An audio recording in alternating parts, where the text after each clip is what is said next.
সাহরির শেষ সময় ঘোষণা করা হলেও যদি পানি খেলে বা অল্প কিছু খেলে রোজা ভেঙে যাবে কি? ফিতরা আদায়ের সঠিক নিয়ম জানতে চাই। রমজান মাসে তাহাজ্জুদ নামাজের আগে বিদের সালাত আদায় করা যাবে কিনা?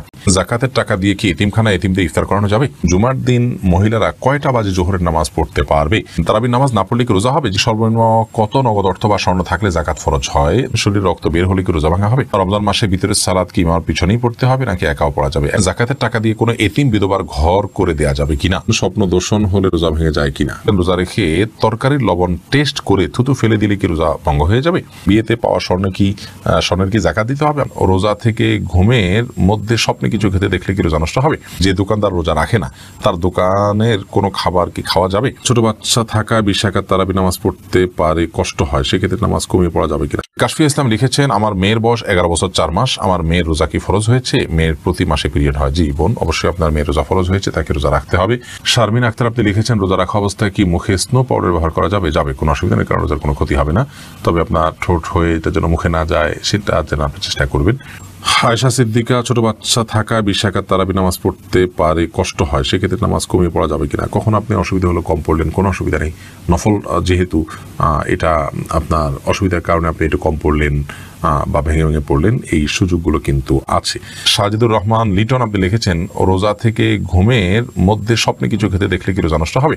না, স্বপ্নে কিছু খেতে দেখলে রোজার কোনো ক্ষতি হবে না, কারণ আপনি তো বাস্তবে খান নাই, স্বপ্নে খেয়েছেন। অতএব স্বপ্নে যা কিছু হয় এটা কোনো হিসেব হয় না। স্বপ্নে আপনি একজনকে খুন করেছেন, স্বপ্নে আপনি জেনা করেছেন, আল্লাহ মাফ করুক, স্বপ্নে আপনি খেয়ে ফেলেছেন রোজা রেখে, এগুলো সব স্বপ্নে দেখেছেন, যেহেতু বাস্তবে যেহেতু করেননি, অতএব এগুলোর কারণে আপনার রোজার কোনো ক্ষতি হবে না, এগুলোর কারণে কোনো দায় আপনাকে নিতে হবে না।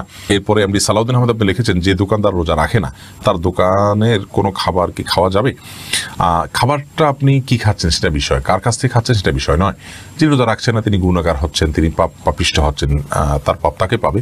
কিন্তু তার কাছ থেকে যে খাবারটা আপনি কিনে নিচ্ছেন, হালাল টাকা দিয়ে কিনছেন, খাবারটা যদি হালাল হয়, পাক হয়, আপনি কিনে খেতে পারেন, তাতে আপনার রোজা হবে, কোনো অসুবিধা নেই। তবে একজন রোজাদার একজন বেরোজদার দুজন যদি পাশাপাশি থাকেন এবং দুইটা দোকান থাকে, তাহলে আপনি রোজাদারের কাছ থেকে একজন ভালো মানুষের কাছ থেকে কেনার চেষ্টা করবেন, এই অর্থে এই জন্য যে তাতে একজন ভালো মানুষকে সহায়তা করার যে সওয়াব সেটি আপনি লাভ করলেন এবং অর্জন করলেন। তবে এর মানে এই নয় যে আপনার রোজা হবে না, ব্যাপারটা কিন্তু সেরকম নয়। জাকিয়া হোসেন আপনি লিখেছেন, একজন নারী কতটুকু স্বর্ণ ব্যবহার করতে পারবেন আর কতটুকু হলে জাকাত দিতে হবে? দেখুন, ব্যবহারের স্বর্ণে জাকাত দিতে হবে, এটাই অধিকতর শক্তিশালী মত। যদি অনেক ওলামা ইকরাম বলেছেন ব্যবহারের স্বর্ণে জাকাত দিতে হবে না। অতএব আপনি কতটুকু স্বর্ণ ব্যবহার করছেন এটি ইস্যু নয়, আপনি যতটুকু স্বর্ণ ব্যবহার করছেন এটা নেশাবে পড়ছে কিনা, নেশাবে পড়লে আপনাকে জাকাত দিতে হবে, সেটা কম হোক আর বেশি হোক, যদি নেশাবে হয় আপনাকে জাকাত দিতে হবে। স্বাধীন আইডি থেকে আপনি লিখেছেন, বিয়েতে পাওয়া স্বর্ণের কি জাকাত দিতে হবে? আপনি কোথায় পেয়েছেন এটা ইস্যু নয়, যদি আপনার কাছে 1 বছর থাকে এবং নেশাব পরিমাণ হয় আপনাকে জাকাত দিতে হবে। এরপরের প্রশ্ন হলো, সানজি ইসলাম শশী আপনি লিখেছেন, রোজা রেখে তরকারির লবণ টেস্ট করে থুতু ফেলে দিলে কি রোজা ভঙ্গ হয়ে যাবে? না বোন, এর কারণে রোজা ভঙ্গ হবে না। আপনি টেস্ট করার জন্য জিহ্বার আগায় 1-2 ফোঁটা আপনি ঝোল নিলেন, এরপর এটাকে থুতুর সাথে আপনি ফেলে দিলেন, পরিষ্কার করে ফেললেন, তাতে ইনশাআল্লাহ তার রোজা ভঙ্গ হবে না। কিন্তু একান্ত প্রয়োজন না হলে এটা না করাটা ভালো। এরপর ইমতিয়াজ রহমান সাইম লিখেছেন, স্বপ্ন দর্শন হলে রোজা ভেঙে যায় কিনা? না, স্বপ্ন দোষের কারণে রোজা ভাঙে না। দাদি নানি আইডি থেকে আপনি লিখেছেন, জাকাতের টাকা দিয়ে কোনো এতিম বিধবার ঘর করে দেয়া যাবে কিনা? জাকাতের টাকা দিয়ে ইয়াতিম অথবা কোনো বিধবাকে আপনি ঘর করে দিতে পারেন যদি তারা জাকাতের হকদার হয়। এতিম হলেই যে জাকাতের হকদার হবে এমনটি কিন্তু আবশ্যক নয়, বিধবা হলেই যে জাকাতের হকদার হবে এমনটি কিন্তু আবশ্যক নয়। একজন ভদ্র মহিলা, তার স্বামী মারা গেছেন, তিনি বিধবা হয়েছেন, কিন্তু তার এত সম্পদ আছে যেটা দিয়ে তিনি চলতে পারেন, তাহলে সেক্ষেত্রে তিনি জাকাতের হকদার নন। এতিমের ক্ষেত্রে একই কথা প্রযোজ্য। যাই হোক, তো এতিম বা বিধবা যদি জাকাতের হকদার হয়, তাদের যে সম্পদ আছে বা উপার্জন হয় তা দিয়ে তাদের সংসার চলতে কষ্ট হয়, এরকম যদি হয়, তাহলে সেক্ষেত্রে আপনি তাদেরকে জাকাতের টাকা দিতে পারেন। জাকাতের টাকা না দিয়ে তাদের যদি ঘরের নিড থাকে, যে তাদের নিরাপদে থাকার মতো কোনো ঘর নেই, সে প্রয়োজন থাকে এবং টাকা দিলে তারা হয়তো নষ্ট করে ফেলবে, আপনি তত্ত্বাবধান করে তাদের হয়ে ঘর নির্মাণ করে দিলে জাকাতের টাকা দিয়ে এটা জায়েজ হবে। এমনি সাব্বির মোল্লা আপনি লিখেছেন, শরীরে রক্ত বের হলে কি রোজা ভাঙা হবে? শরীরে রক্ত যদি বের হয় তাহলে এর ফলে রোজা ভাঙা হবে না, এর তো উযু ভাঙা হবে। এরপর সাব্বির হোসেন আপনি লিখেছেন, রমজান মাসে ভিতরের সালাত কি ইমামের পিছনেই পড়তে হবে নাকি একাও পড়া যাবে? একাও পড়তে পারেন, কোনো অসুবিধা নেই, ইমামের পিছনে পড়তে হবে বাধ্যবাধকতা নাই। তবে যে ফজিলত পেতে হলে ইমাম যাওয়া পর্যন্ত আপনাকে অপেক্ষা করতে হবে। রাত জেগে বা ফজিলত পেতে হলে ইমামকে নামাজে রেখে আপনি চলে যাবেন, এটা হবে না। বরং আপনি প্রয়োজনে অপেক্ষা করতে পারেন, দুগুজি রাজকাত দোয়া করলেন, এরপর বিতির শেষে সবাই যখন গেল আপনি তখন বের হলেন। মিফতাহুল জান্নাত এটি থেকে আপনি লিখেছেন সর্বনিম্ন কত নগদ অর্থ বা স্বর্ণ থাকলে জাকাত ফরজ হয়। দেখুন, এটা যেহেতু স্বর্ণ এবং রূপার উপরে নির্ভর করে, এই জন্য স্বর্ণ এবং রূপার মূল্য যেহেতু উঠানামা করে, এই জন্য ফিক্সড অ্যামাউন্ট বলাটা জটিল। আমরা আপনাকে শুধু এটুকু বলছি যে 52.5 তোলা রূপার আজকের বাজার দর কি পিওর রূপার, অথবা 595 গ্রাম বলতে পারেন 52.5 তোলাকে, এই পরিমাণ রূপা কিনতে গেলে এটার দাম কত দাঁড়াবে।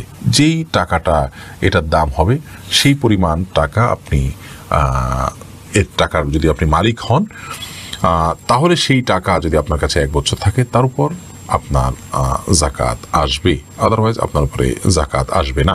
আহমদ রহিম আপনি লিখেছেন তারাবির নামাজ না পড়লে কি রোজা হবে? জি ভাই, অবশ্যই রোজা হয়ে যাবে। রোজার সাথে তারাবির নামাজের সম্পর্ক এরকম নয় যে একটা না করলে আরেকটা হবে না, দুইটা স্বতন্ত্র ইবাদত। তারাবি কোনো কারণে পড়তে না পারলেও রোজা আপনাকে রাখতেই হবে এবং হয়ে যাবে। সাউদা উম্মে হাবিবা আইরিন আপনি লিখেছেন জুমার দিন মহিলারা কয়টা বাজে জোহরের নামাজ পড়তে পারবে? জোহরের ওয়াক্ত হওয়ার পরেই পড়তে পারবে। মসজিদে জুমার নামাজের জামাত হওয়ার পরেই পড়তে হবে এমনটি অনেকে মনে করেন, অথচ এমনটি কোনো আবশ্যক নয়।